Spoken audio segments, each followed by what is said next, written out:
Se abre la presente audiencia de vista pública en el expediente número 2841-2016, formado por apelación de auto de inconstitucionalidad de ley,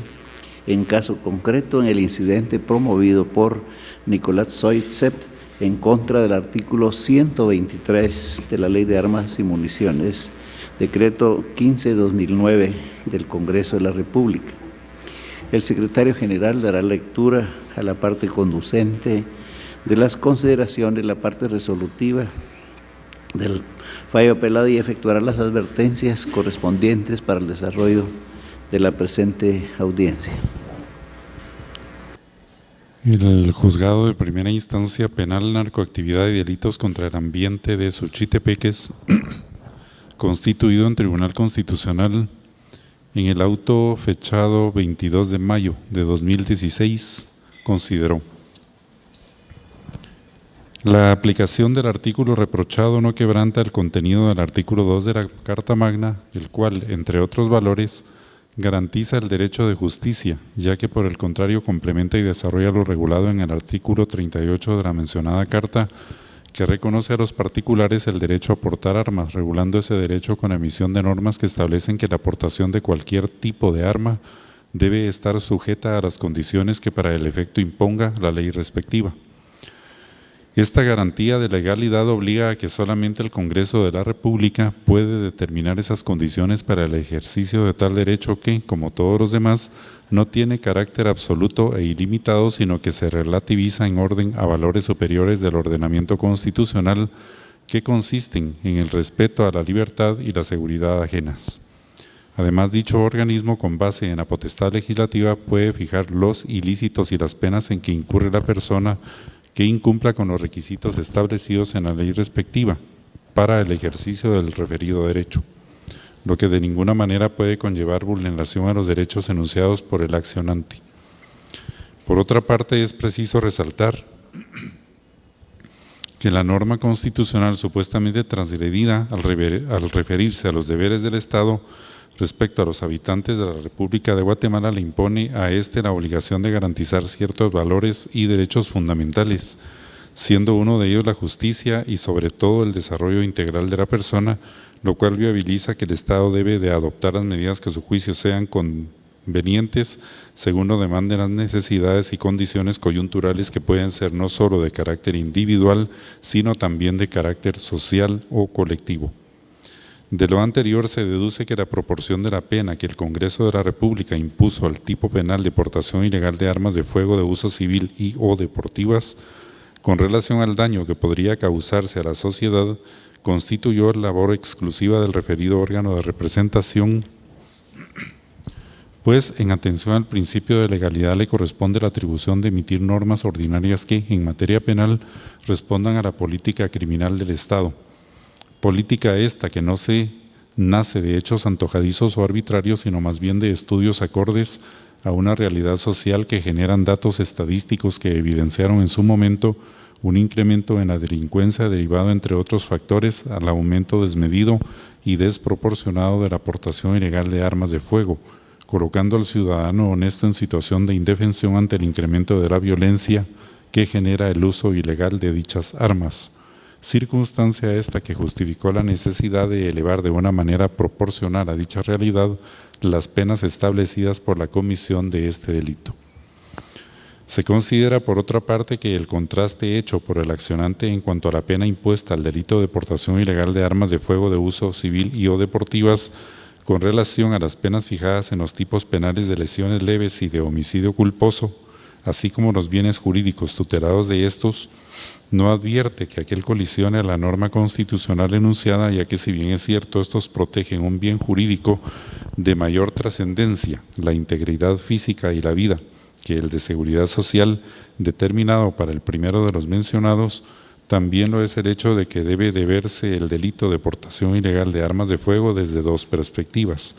1, como un delito tendiente a garantizar la seguridad ciudadana, y 2, como un delito tendiente a prevenir la comisión de hechos de alta criminalidad relacionados a extorsiones, sicariato, robos agravados, entre otros,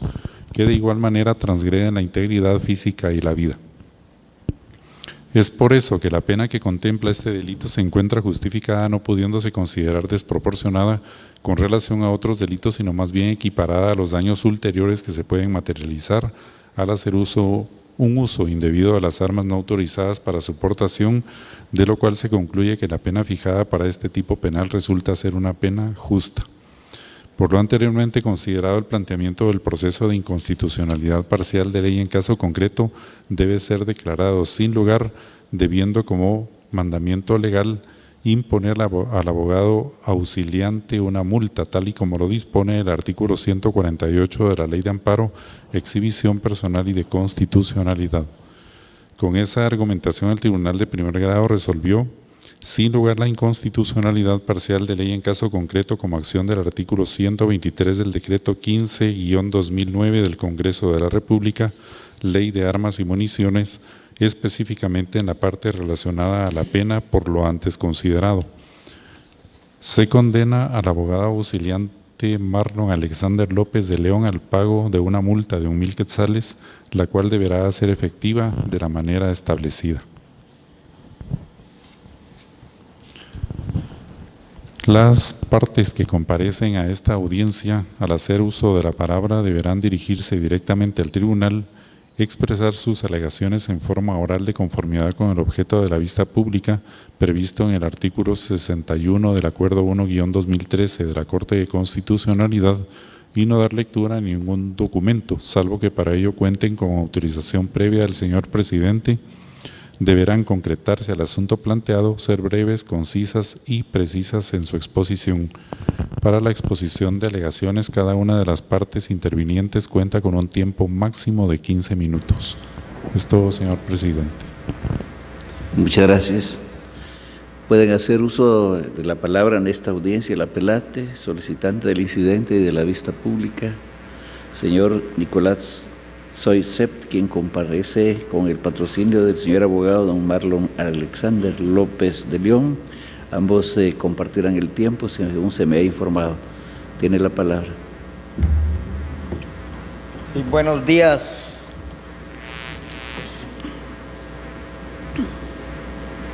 Buenos días, señores magistrados. Bienvenido. En el nombre de Dios, nuestro amado Salvador Jesucristo, venimos que Dios use sus mentes, sus corazones, a ustedes, a sus familias, y que se me haga justicia conforme la ley. Sí, muchas gracias.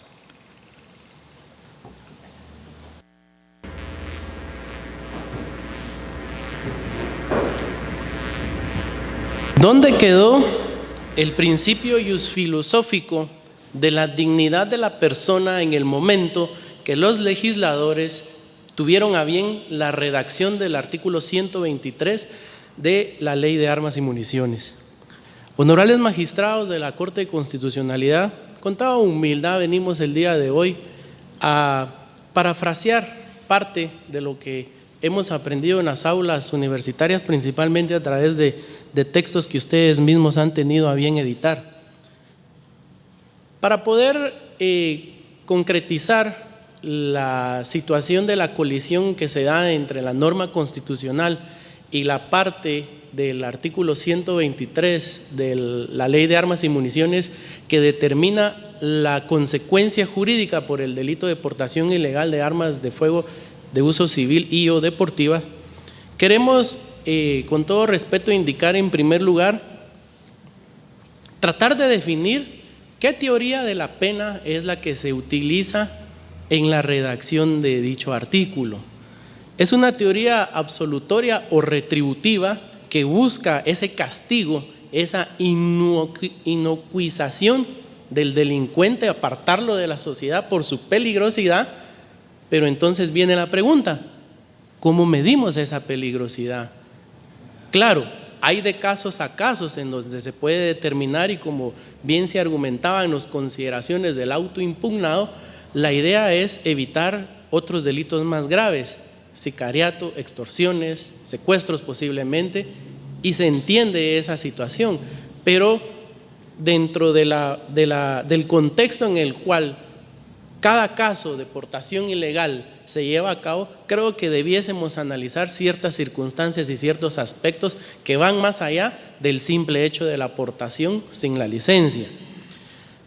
Es una teoría relativa o de prevención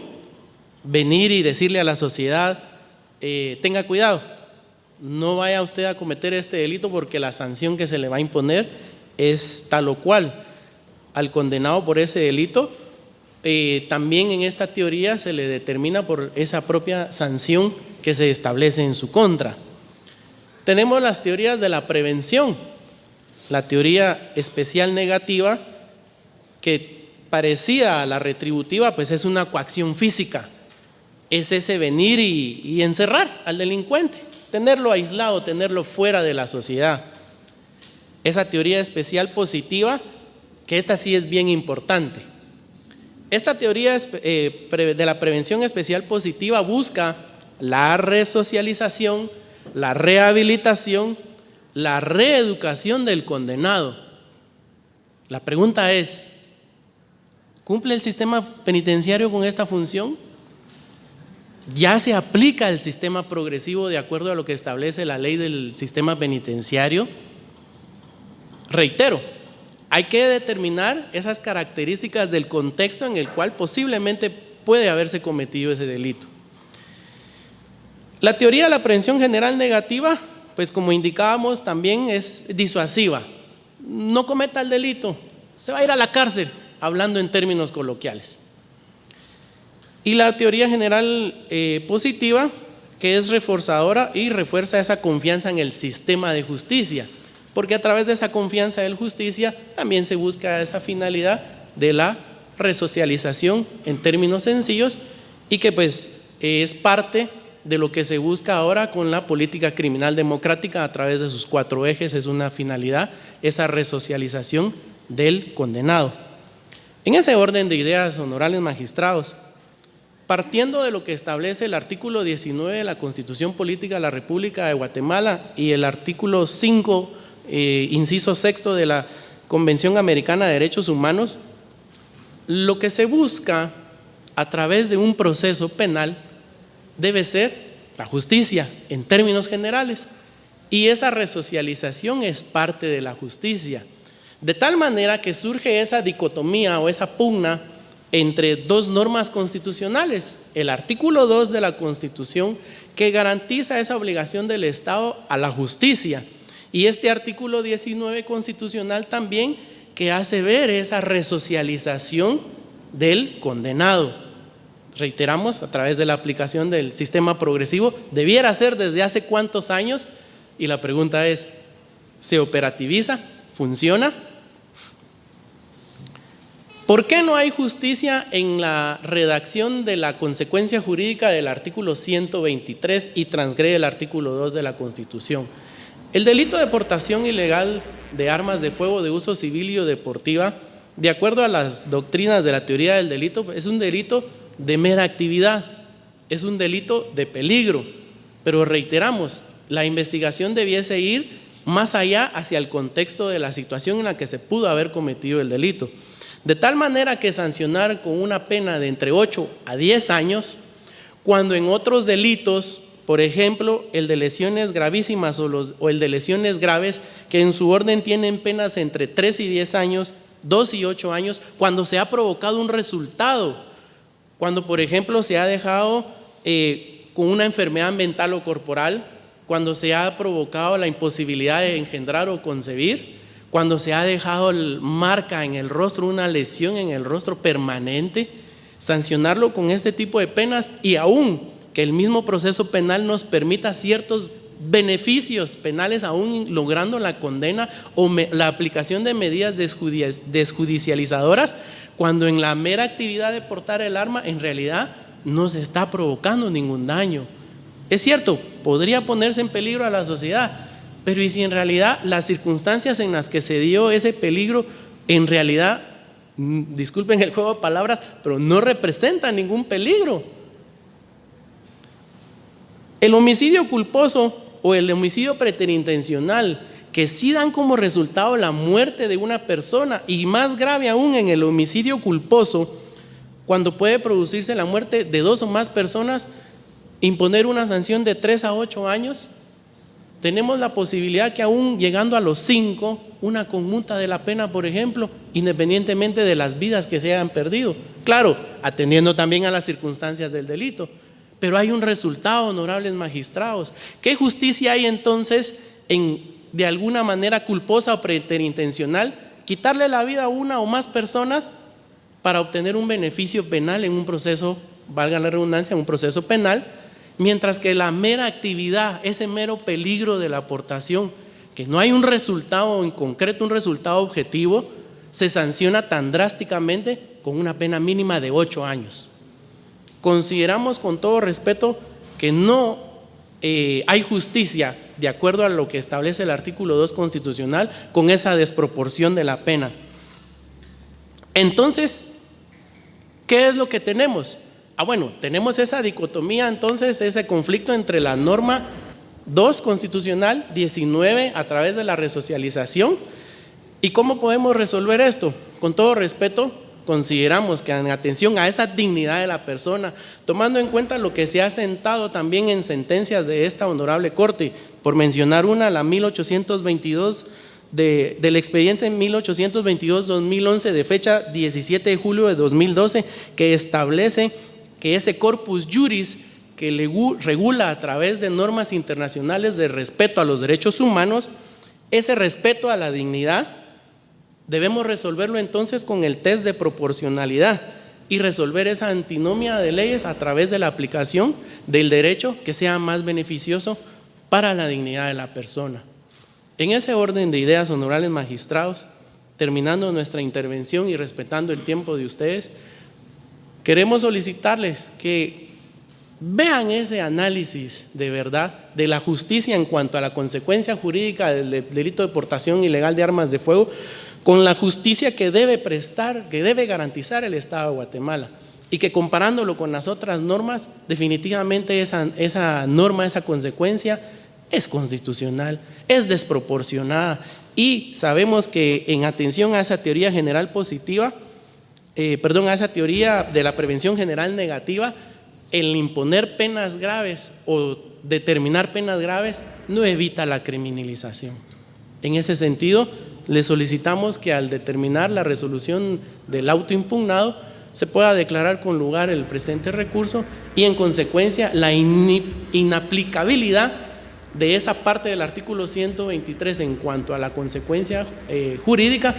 en atención a mi representado Nicolás Soisep. Es cuanto, muchas gracias. Para continuar, el Ministerio Público, a través de la Fiscalía de Asuntos Constitucionales, Amparo y Exhibición Personal, por medio del señor auxiliar fiscal, abogado César Augusto Corado González, quien actúa en su propio auxilio, tiene la palabra. Gracias, honorables magistrados, tengan ustedes muy buenos días. El colega que me ha antecedido en el uso de la palabra, muy buenos días. A las personas que nos acompañan también en esta sala de audiencias, reitero los buenos días. Recordemos que el derecho, obviamente a través del Estado y la filosofía misma del derecho, ha indicado que es facultad del Estado, el ser humano y la sociedad, que obviamente el ser humano viva en sociedad. El pensamiento aristotélico y socrático que aprendimos en las aulas cuando nos impartieron en el curso de filosofía del derecho o el exordio o introducción al derecho, nuestros catedráticos fueron claros al indicar que obviamente debía existir una interpretación correcta de la ley, circunstancia que obviamente yo aún no he descendido a poder reiterar que obviamente lo expuesto por el incidentante. Existen en sí ciertas falencias en cuanto al escrito inicial, toda vez de que para que un tribunal constitucional pueda entrar a conocer y analizar si una norma de carácter inferior atenta o violenta contra la norma superior, es decir, la norma constitucional, nuestra Carta Angman, se deben de cumplir con ciertos requisitos. Si leemos el escrito inicial, ustedes se darán cuenta que son apreciaciones puramente fácticas y subjetivas. Número 2, no realiza una confrontación directamente de la norma que él ataca de inconstitucional, razón por la cual esa representación considera necesario de que se declare sin lugar la presente acción de inconstitucionalidad y asimismo se reitere los alegatos presentados por esta Fiscalía. Eso es todo. Buenos días. Se concluye la presente vista.